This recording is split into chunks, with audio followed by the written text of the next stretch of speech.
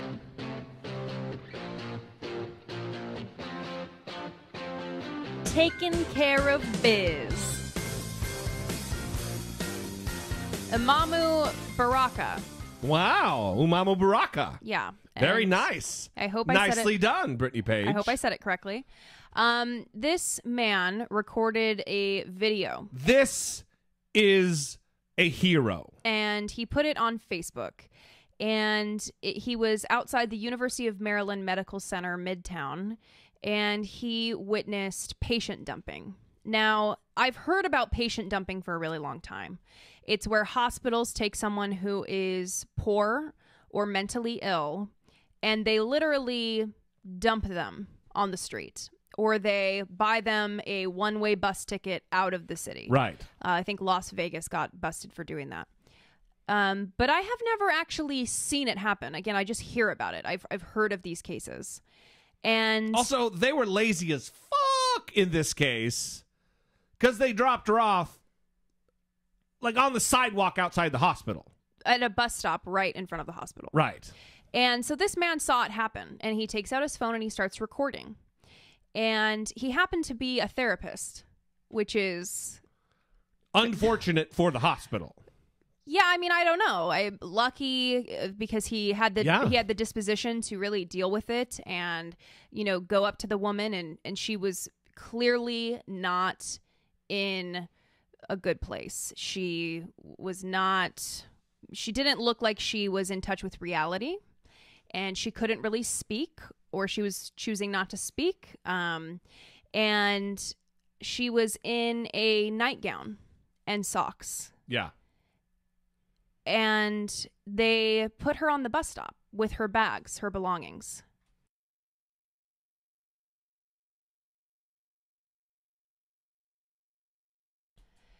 And he sees this scene, and he takes out his phone and he starts recording, and he puts it on his Facebook page.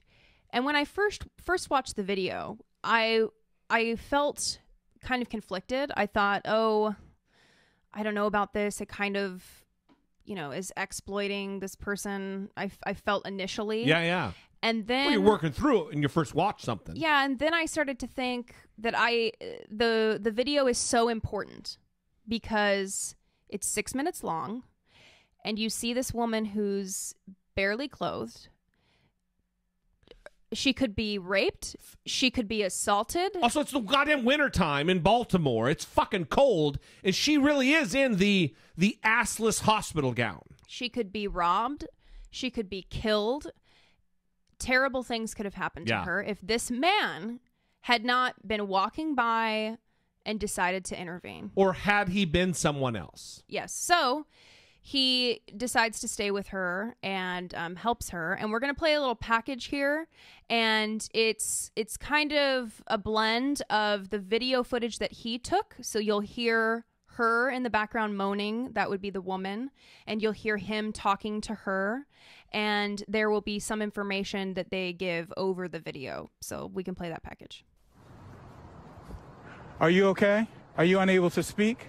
The video posted on Facebook captures a clearly distressed young woman wearing only a hospital gown and socks in freezing temperatures just outside the University of Maryland Medical Center in Baltimore.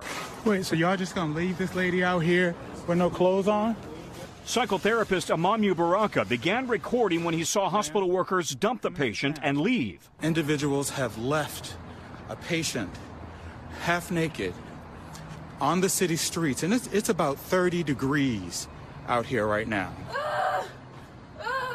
Baraka called an ambulance, which took her back to the same hospital. Oh, damn. I share the community's shock and anger at what occurred. Now the hospital is apologizing. But where we absolutely failed and where we own that failure is in the demonstration of basic humanity and compassion. It's the latest so-called patient dumping example. Hospitals discharging at-risk, often poor patients into the streets. Cases in Los Angeles, Las Vegas, and Washington, D.C. have resulted in lawsuits and terminations. We talked via Skype to the man who took the video in Baltimore. I do believe that this is happening far more frequent than anyone even imagines. Tonight, the patient is back with her family, but the question remains, how did a hospital allow this? Tom Costello, NBC News, Washington. So, I mean, the video is horrible. You can go to his Facebook page and watch it. I'm just typing his name, or I guess we can share it to the page. We'll share his video to the Facebook page. But he said, quote, "The reason I did this," recording the video, "was to protect her and to protect me. No one would have believed me. This video is now the voice for her, because as you see in it, she was not able to speak for herself. There is no way he was going to let the incident go unchecked. Quote, no, not on my watch." So, again, I mean, he just happened to be walking down the street and is watching the hospital staff wheel her out and then get her out of the wheelchair and just leave her in a hospital gown. And also, it's a disingenuous fucking apology from the hospital. I mean, it might have been genuine, but in the wake of such a horrific abdication of their duties as helpers, as healers, for that to be the response, I don't know. It rings untrue to me. Well, and it's weird because the hospital said that she was treated in the emergency room and that she received proper care while in the hospital and that this incident happened after discharge. Okay, but you don't go wheel someone out who's in that state of mind and leave them at a bus stop with their belongings. Right. Not only that, she's still in a hospital gown. So you don't say, she froze to death on the sidewalk? Oh, that happened after we discharged her. Yeah, dick, you discharged her, wheeled her to the curb where she could have frozen to death. In a hospital gown, with her ass hanging out, untied. Fuck you, you're a healer. You're in a helping profession. More is required of you than your tepid apology. Well, and these are people that are supposed to be in a helping profession. They're working with people who are sick, who are sometimes in their most vulnerable position in life. Yes. And this is not what you want to happen to you when you're in your most vulnerable position, when you cannot speak and you're having possibly a mental problem, or you're severely ill and you can't take care of yourself. You don't want to go into the hospital and then have them just treat you like a piece of trash and disregard your safety and well-being. No, they should be prioritizing your safety and your well-being and take care of you. That's why you go to a hospital, to get help. And for them to disregard poor people or those who are mentally ill. That's my problem with it. It's horrifying. Because they wouldn't wheel someone out who was puking up blood. If you were visibly had a problem, you're puking blood, or you're constantly shitting, or something else that's visible. Instead, they're aggravating. They've got mental illness. Let's put them outside where we don't have to watch that. They would never fucking do that if it was a physical manifestation of illness. Yeah. So I'm thankful to this man because he stopped and he acted and he stayed with this woman. I mean, unfortunately, the ambulance came and got her and took her back to the hospital that just dumped her on the street. The same hospital. But I believe she was able to get back in touch with her family through him. And her family wasn't aware of where she was. And so now they're in touch. And she was 22. She is 22. So she's a young woman, and I just want to thank him for being a man of action, and I think this is an example that we can all look to. When we see something like this happening, we can take action, we can get involved, and we should get involved. Be more like Imamu Baraka. Awesome. All right, we're going to leave you there. We love you guys. We appreciate you. Listen, if you would like to help us produce this show, if you want to help us move the conversation forward on an episode by hopefully episode basis, you can do so by going to patreon.com/IDoubtItWithDollemore.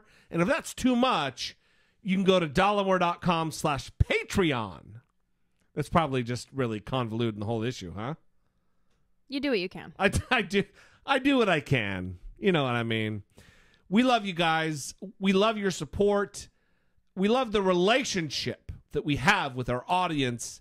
I believe that it is special. I listen to a lot of podcasts. Not as many as Brittany, because she's an obsessive freak show about podcasts. I listen to a few. And I think that we have something special with our audience, a connection. And we want to foster that. We love your participation. If you want to sound off, participate in the show.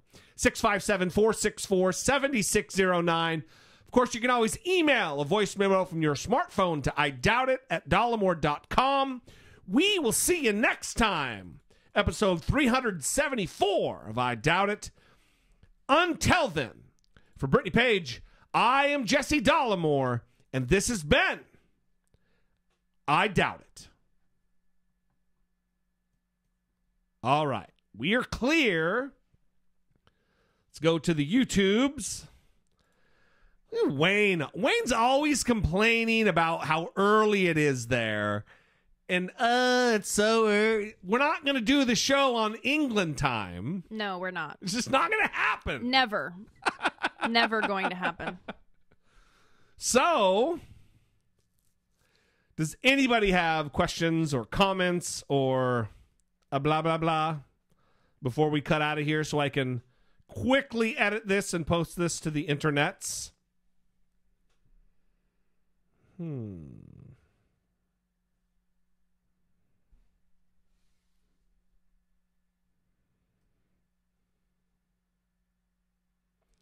Wayne got in late. Did they use my voicemail? He says. I guess you'll have to go back and listen. Probably not. Everyone already told him the answer. Oh. Spoiler alert. Spoilers. What they should say is, well, you need to wake up earlier in the middle of the night to find out your answer to your question.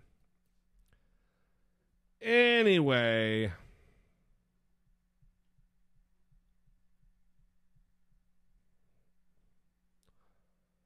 Proud shithole or lades.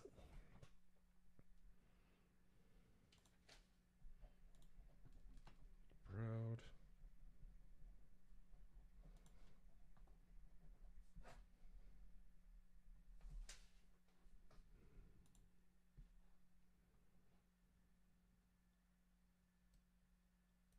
What's in the glass? I have a gin gimlet as usual. And this is 4 Roses bourbon out of, obviously, Kentucky. Is that where it's out of? Yeah. The good stuff. Yeah. Thank you, TJK. I felt good about this show.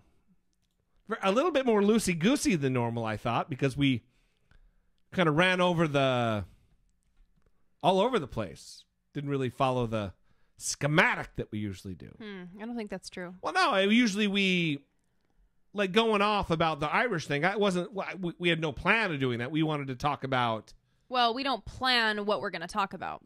Well, I have an idea in my head where it's going to go, and when it doesn't go that way, it seems unplanned. Well, I mean, we have the topics planned, but we don't know what our plan. We don't plan our reactions to the things that we're going to play. So anything can happen, and you should know that by now. Anything can happen. Anyway, Blanton's is a good bourbon. That is true. All right, we're gonna bail. Are we gonna bail? Yeah. We're gonna post this. Get it posted. All right, let me get to the screen where I need to turn it off. Stop streaming button ready to go. Here we go. Looking at the camera. And we love you guys.